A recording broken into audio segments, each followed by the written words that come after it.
राजा एक वीर का काल केतु वध के लिए उसकी नगरी में जाना। व्यास जी कहते हैं, राजन, प्रतापी नरेश एक वीर भगवान लक्ष्मी के सुपुत्र हैं। यशोवती की बात सुनकर उनका कमल जैसा मुख प्रसन्नता से खिल उठा और वे उससे कहने लगे। राजा एक वीर ने कहा, रंभोरु, तुमने विशद रूप से जो मेरा वृतांत पूछा है वह सुनो। मैं ही है हूँ, मेरा नाम एक वीर है। लक्ष्मी जी मेरी ही माता है। तुमने सर्वप्रथम अपनी सखी एकावली के संपूर्ण जगत के रूप को तिरस्कृत करने वाले रूप का वर्णन किया है। उससे मेरा मन विवल हो उठा है। तदनंतर तुमने जो ये कहा कि काल केतु दैत्य के सामने एकावली ने कहा कि मैं है को वर्ण कर चुकी हूँ, उनके सिवा दूसरे किसी को मैं स्वीकार नहीं कर सकती, यह बिल्कुल निश्चित है। तनवंगी राजकुमारी के इस कथन से तो मैं उसका दास ही बन गया। सुखी शांति, बताओ इस अवसर पर मुझे क्या करना चाहिए। सुलोचनी, दुरात्मा काल केतु के स्थान से मैं बिल्कुल अपरिचित हूँ। विशालाक्षी, मैं तुमसे उपाय जानना चाहता हूँ। मुझे वहां पहुंचाने में तुम पूर्ण समर्थ हो, अतः तुम्हारी सुंदरी सखी एकावली जहां रहती है वहां मैं शीघ्र जा सकूं, ऐसी व्यवस्था करो। राजकुमारी एकावली तुम्हारी प्रिय सखी है। राक्षस के अधीन होकर उसे अत्यंत दुख सहने पड़ते हैं।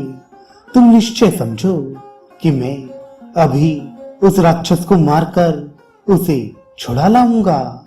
मेरे प्रयास से राजकुमारी के सभी संकट टल जाएंगे और वह तुम्हारे नगर में लौट आएगी। फिर मैं राजकुमारी एकावली को उसके पिता के पास पहुंचा दूंगा। इसके बाद परम तपस्वी राजा रैव्य अपनी पुत्री का विधिवत विवाह कर सकेंगे। प्रियमवदे, तुम्हारे सहयोग से मेरी ये मनचाही बातें पूर्ण हो सकती हैं। अतः तुम शीघ्र काल केतु की नगरी दिखाकर मेरा पराक्रम देख लो। वरवर्णी पराई स्त्री को अपनाने वाले उस पापी राक्षस को जिस किसी प्रकार भी मारने में सफल हो सकूं, वैसा ही यत्न करो। सबसे पहले तो तुम काल केतु के दुर्गम नगर का मार्ग मुझे दिखा दो। व्यास जी कहते हैं, राजकुमार एक वीर की यह प्रिय वाणी सुनकर यशोवती का मुख प्रसन्नता से खिल उठा। काल केतु की नगरी में जाने के लिए बड़े आदर के साथ अब यशोवती एक वीर को उपाय बतलाने लगी। उसने कहा, राजेंद्र, भगवती का बीज मंत्र सिद्धि प्रदान करने वाला है, तुम इसकी दीक्षा ले लो। तत्पश्चात मैं अभी तुम्हें काल केतु की नगरी, जिसमें बहुत से राक्षस पहरा दे रहे हैं, दिखाऊंगी। महाभाग, वहां मेरे साथ चलने के लिए तुम्हें तैयार हो जाना चाहिए। साथ में विशाल सेना भी ले लेनी चाहिए, क्योंकि वहां युद्ध होने की निश्चित संभावना है। काल केतु बड़ा पराक्रमी दैत्य है, बहुत से बलवान राक्षस उसके पास हैं।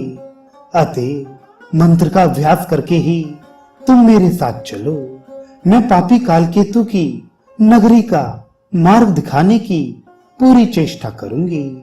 राजन, अब उस दुराचारी को शीघ्र ही मारकर मेरी सखी को बंधन से मुक्त कराना तुम्हारा परम कर्तव्य है। यशोवती का कथन सुनकर एक वीर ने उसी क्षण मंत्र की दीक्षा ले ली। दत्तात्रेय जी ज्ञानियों में शिरोमणि माने जाते हैं। संयोगवश वहां उनका शुभागमन हो गया था। उन्होंने योगेश्वरी के महामंत्र का उपदेश किया। भगवती के इस मंत्र को त्रिलोकी का तिलक कहते हैं। इस मंत्र के प्रभाव से राजा एक वीर को सब कुछ जानने तथा सर्वत्र जाने की योग्यता प्राप्त हो गई। अतः काल केतु के अत्यंत दुर्गम नगर के लिए वे तुरंत प्रस्थित हो गए।